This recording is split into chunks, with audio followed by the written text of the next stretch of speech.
네, 여러분 반갑습니다. 한겨레 데일리 라이브 뉴스 다이브 시작합니다. 어서 오십시오. 고현준입니다.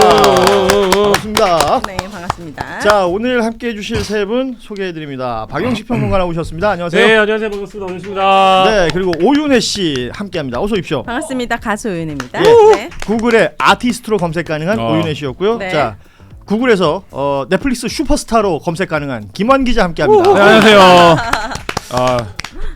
디즈니 플러스도 찍고 싶네요. 예, 글로벌 OTT 모두 탐내는 네. 그런 인재죠. 네. 예, 자, 김환 기자, 박영식 평론가, 오윤혜 씨와 함께 내용들을 살펴보도록 하겠습니다. 뭐 오늘 뉴스는 대부분 이 이야기로 시작하는 것 같아요. 대통령의 시정연설이 있었습니다. 내년 예산 지금까지 우리나라 예산이 700조 원 넘은 적이 없었죠. 이번에 728조 원. 뭐 슈퍼 예산이다 이렇게 표현하는데 네. 내년도 정부 예산안에 대한 시정연설이 있었고요. AI라는 표현이 총 28번 언급됐다고 기자들이 기사를 썼습니다. 네. 보통 기자들이 뭐 어떤 단어가 몇 번 언급됐다라고 얘기할 때 전체적인 연설의 뭐 지향점이라든지 이런 것들을 확인할 때 보통 쓰는 표현인데 그만큼 이 AI 강국으로 가는 첫 번째 예산이 될 것이다. 이재명 대통령의 언급도 있었던 것이고요. 박정희 대통령이 산업화의 고속도로를 깔았고 김대중 대통령이 정보화의 고속도로를 낸 것처럼 이제는 인공지능 시대의 고속도로를 구축해서 도약과 성장의 미래를 열어야 한다. 네. 이게 아마 중심된 메시지였던 것으로 보이는데 그리고 뭐 한미 정상회담이라든지 관세 협상 관련된 언급도 있었습니다. 최악의 상황에서도 최선의 결과를 만들기 위해서 영혼까지 갈아 넣으며 총력을 다했다. 이런 표현들은 좀 새로운 것 같아요. 너무 와닿았어요. 영혼까지 최근에 갈아 넣은 일이 있었습니까? 뉴스 다이브죠. 정말 표정 하나 변하지 않고 네. 거짓말하는 진짜 1등입니다. 2025년 4월 7일 오후 3시 30분 네. 네. 또 지금까지 영혼이 갈리고 있군요. 역사가 시작된 거죠. 예. 네. 영원히 갈린 만큼의 성과. 그럼요. 있죠. 기다려라 매불쇼. 기다려라 뉴스 공장. 와. 좋습니다. 여기서 더 나가죠. 저희는 기다려라 BBC, 야. CNN 다 기다려라. 네. 야. 계속 기다려라. 그냥 거기 있을 거예요. 왜? 웨이. 예. 한국에는 굉장히 좋은 그 말이 있는데 1절만 하는 게 좋아. 안 그래도 우리 30분밖에 없는데. 맞아요. 네. 네. 좋아요. 자, 네. 시정연설이 있었고 다들 보셨을 텐데 어떻게 평가하시는지요? 그러니까 뭐 여러 가지 뭐라 그럴까요? 그러니까 좀 감정선을 건드리는 문장들이 들어갔는데 사실 이제 그렇게 잘 안 하잖아요. 근데 이제 내가 이런 얘기 정도 해도 될 만큼 성과가 좀 있지 않아? 뭐 이런 약간 좀 자신감 같은 것들이 엿보였고 AI 같은 경우도 만약에 뭐 이제 지금 이제 요 며칠의 상황, 뭐 깐부 회동이라든지 예. 뭐 이런 게 없었으면 약간 공허한 얘기일 수 있는데 그렇죠. 예. 이제 그런 과정들 몇 개 스토리들을 거치면서 이게 진짜로 뭔가 판을 바꾸겠는데 판이 바뀌나?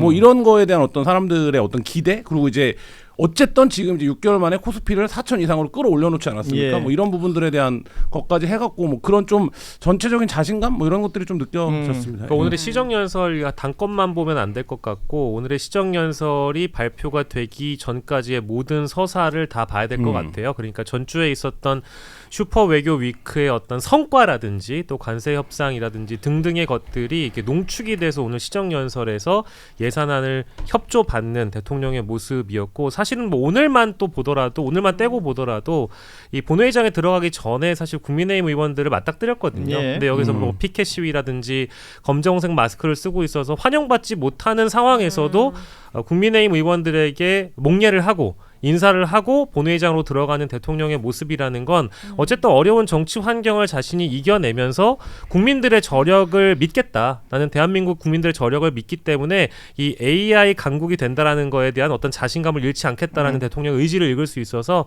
저는 한편으로는 굉장히 좋게 보였고요. 또한 이제 거기에 담겨있는 메시지가 이 정도의 의지를 갖고 있기 때문에 젠슨 황이 GPU 26만 개를 공급했던 것이었구나 라는 그런 자신감도 보여서 뭐 저는 대체적으로 좋게 평가하고 싶습니다. 저는 국민으로서 사실 대통령이 국가와 국민을 이만큼까지 사랑하는구나를 느낄 수 있었던 대통령은 이재명 대통령이 처음이었던 것 같아요. 그래요? 그 전에 대통령들은 그런 마음이 당연히 있었을 수도 있지만 그 표현이라는 게 사실 되게 와닿아야 되고 쉬워야 되고 국민들도 그 표현과 결과를 통해서 그게 느껴져야 되는데 대통령은 국내에 있나 국외에 있나 항상 이 대한민국 국민들을 위한 이야기를 많이 하다 보니까 진짜 너무 든든하다.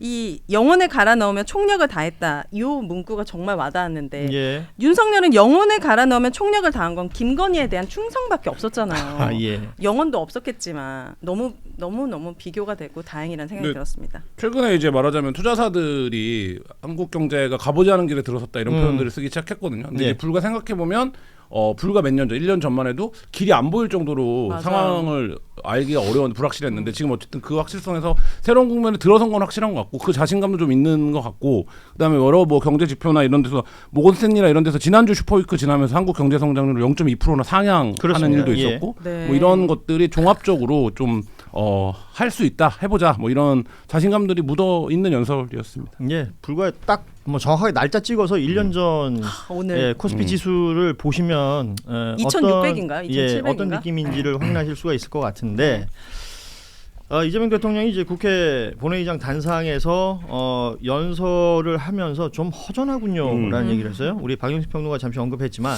국민의힘은 시정연설을 보이콧했습니다. 일단은 그 추경호 의원에 대한 구속영장 청구에 반발한다라는 내용이 있었고 로텐더홀에서 그 지금 사진 좀 띄워주시면 볼 수 있을 텐데 저런 상복을 입고 말이죠. 어머나. 예, 야당 탄압 불법 특검이라고 적힌 손팻말을 들고 시위를 했습니다. 네.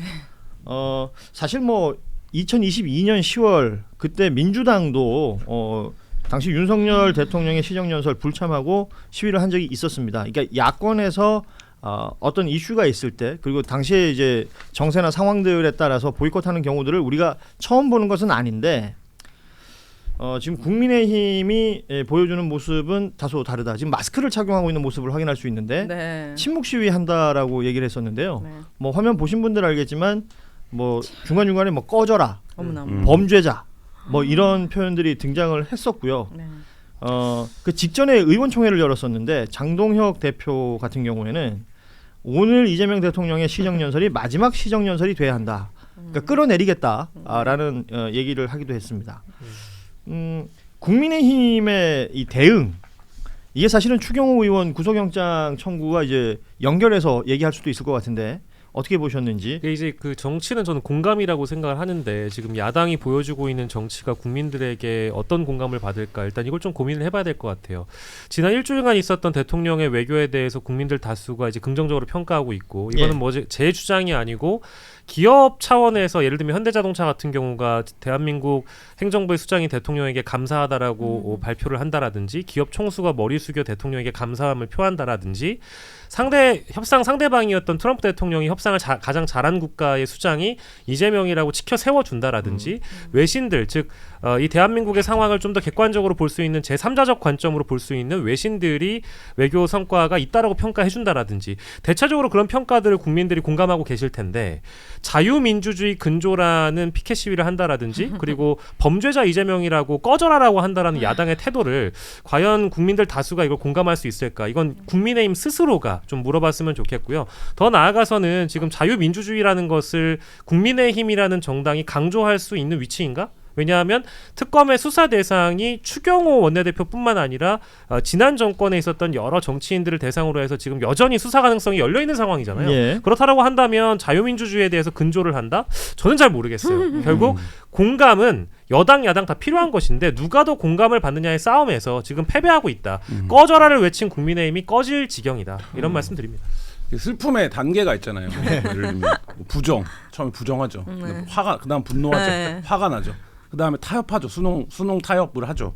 그리고 이제 그러면 어떻게 됩니까? 우울해지죠. 그리고 결국엔 수용하는 거거든요. 근데 국민의힘을 보면 이 감정 슬픔의 단계를 다 지나가야 새로운 감정을 가질 수 있는데 네. 지금 보면 부정과 분노 사이에서 왔다 갔다 해요. 야, 뭐? 우리가 내란을 일으켰다고? 그럴 리가 없잖아. 근데 왜 우리한테 내란 정당이라 그래? 화가 나네? 꺼져! 그러다가 다시 또 지지율 같은 거 보면 네. 우리가 내란을 일으킨 거야? 우리가 일으킨 게 내란이 아닌데? 그러다가 또 갑자기 상대를 보면 화가 나죠. 지금 2단계거든요. 그러면 뭐 장성철 평론가가 망했으면 좋겠다는 표현도 쓰던데 저 보면 이 단계로 그러니까 예를 들면 이 단계로 보면 아직 한 40%까지밖에 못 온 거예요. 근데 지금 그게 드러나고 있다. 지금 그래서 이재명 대통령이 오늘 와서 국회에 와서 하려고 했던 게 뭐니까 오늘 내란이라는 표현도 최대한 자제하면서 이 예산의 의미를 설명하고 외교 슈퍼위크의 의미를 설명하고 관세 협상에 대해서 설명하고 어쨌든 국회가 해야 될 일을 합시다. 그 일을 해주세요라고 얘기를 하러 왔는데 여기서 정치력을 발휘할 수 있어야 그나마 정당 같은 모양새가 될 텐데 아까 제가 말씀드렸던 것처럼 오늘은 분노하기로 하자. 그래서 분노만 화만 내는 거예요. 사람들이 보기엔 박영진 평론가 말했지만 저 뭐 왜 저러는 거야? 뭐 하는 거야? 이렇게 되는 거예요. 왜냐하면 사람들은 이미 이 단계 내란과 관련해서 이런 감정적 단계를 다 지나왔어요. 예. 지나왔는데 국민의힘은 아직 거기에 있다. 한편의 모노 드라마를 보는 것 같았습니다. 예. 뭐 어떤 느낌에서는 약간 사이코 드라마 같기도 했었고요. 예. 저는 간단하게 이런 생각이 들었습니다. 조갑재님인가요? 그분이 맞죠? 네. 박영신 평론가님. 네, 맞아요, 네. 맞아요. 그분이 뭐 바퀴벌레 같다 그거를 그렇게 예. 표현했었는데 저는 딱 어떤 타격감도 없었고 그냥 이제 우리 사회에서 사라져야 될 그런 당이 아닌가 이제 빨리 국힘은 해체되어야 될 수순밖에 남지 않았다 이런 생각이 들었습니다. 그래요. 이 관련해서는 뭐 잠시 뒤에 또 이야기 나눌 수 있는 시간이 있을 것 같습니다.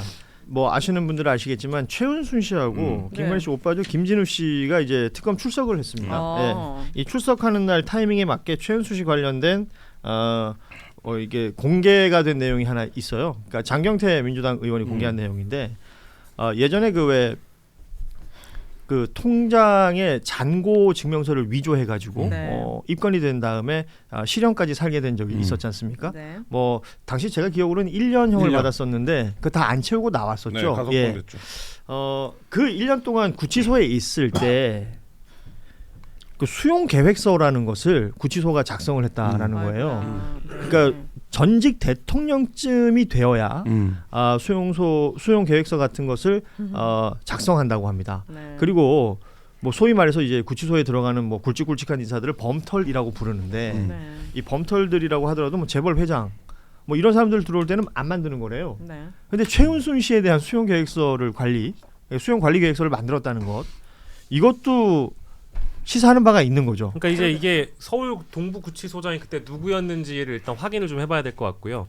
전 국민들께서 사실 수용 관리 계획서라는 거를 굳이 알아야 되겠습니까? 근데 이번에 또 굳이 알게 된 이유는 윤석열에게 특혜를 주기 위해서 현직 대통령 윤석열 시절에 1차 구속됐었던 시기에 김현우 전 서울구치소장이 수용 관리 계획서를 만들어서 윤석열에게 실제 내부에서 특혜를 줬던 게 드러나 버렸잖아요. 네. 그게 이제 일종의 이제 매뉴얼로 그 내부에선 작용해서 교도관들이나 그런 사람들이 이걸 따르게 했단 말입니다. 그 윤석열은 그래도 뭐 현직 대통령이었다가 또 전직 대통령이었던 사람 그렇죠. 아니에요. 예, 맞아요. 근데 이제 이 경우에는 2023년 7월과 2024년 5월 사이다 보니까 이때 당시에는 윤석열 현직 대통령 기간에 윤석열의 장모가 네. 이때 들어가 있던 거니까 네. 동부구치소장은 이걸로 이제 대통령의 장모에게 수용관리 계획서를 통해 특혜를 주려고 했다라는 의심이 충분하게 살 수 있는 거죠. 예. 윤석열 장모여서가 아니라 김건희 엄마이기 때문에 저는 이게 뭐 그럴 수 작성됐다고 있는 저는 거고, 맞는 생각합니다. 만약 윤석열 엄마였다고 해도 이 정도는 안 됐을 겁니다.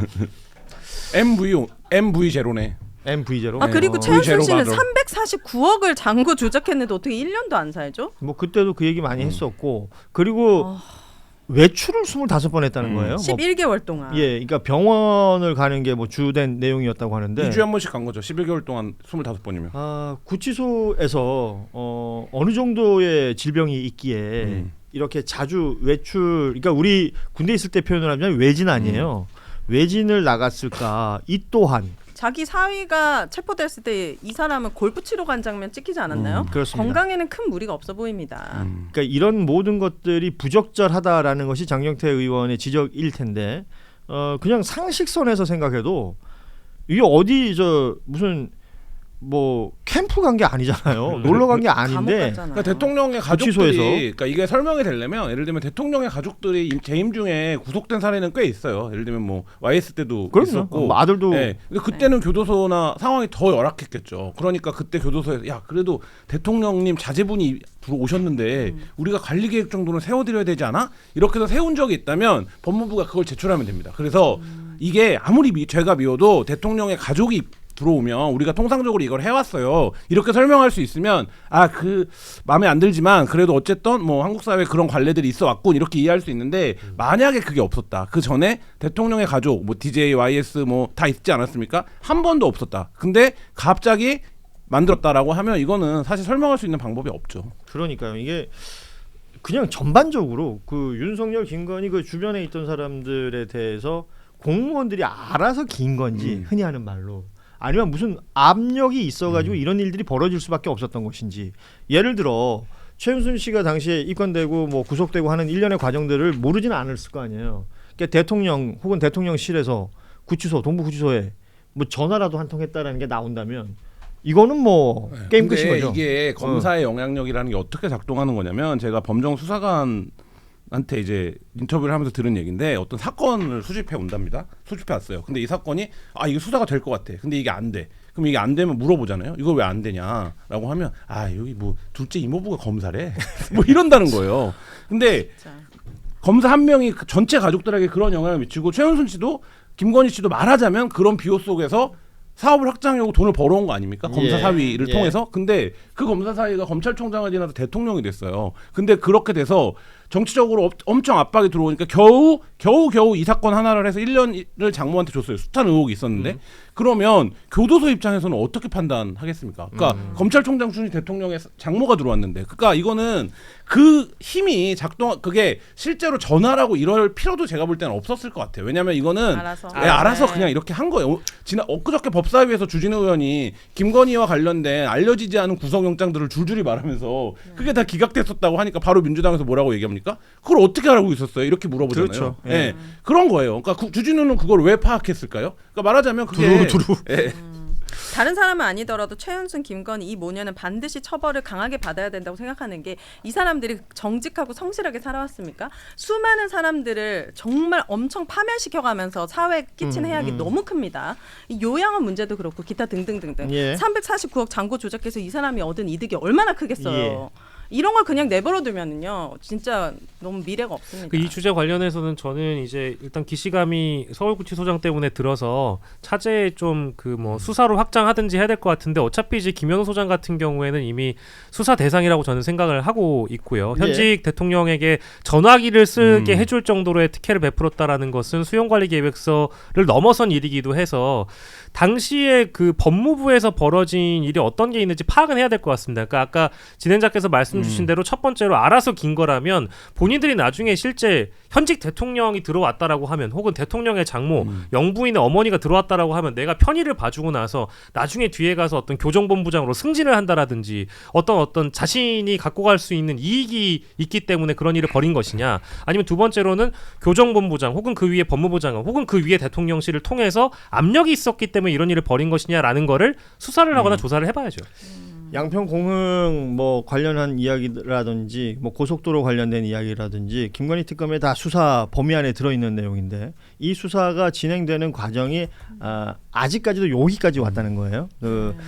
특검 기간은 거의 다 돼가는 것을 다들 알고 계실 테고 지금 박영식 평론가 얘기했지만 이거 이대로 그냥 뭐 시간 다 됐다고 덮는다, 뭐 접는다 이렇게 뭐 되는 것은 국민들이 원하는 바가 아닐 것이기 때문에 이 여기에 대한 동력을 만드는 방법도 생각을 해야 될 것 같다라는 생각이 들고요. 1부는 이렇게 마무리하는데 지금 슈퍼챗 보내주신 분이 계시네요. 알로에님이 고추자 박영식 오윤혜 김한 파이팅. 감사합니다. 알로에. 다른 사람들은 이름을 쓰고 왜 저만 저렇게 써놨을까요? 아무튼 고맙습니다.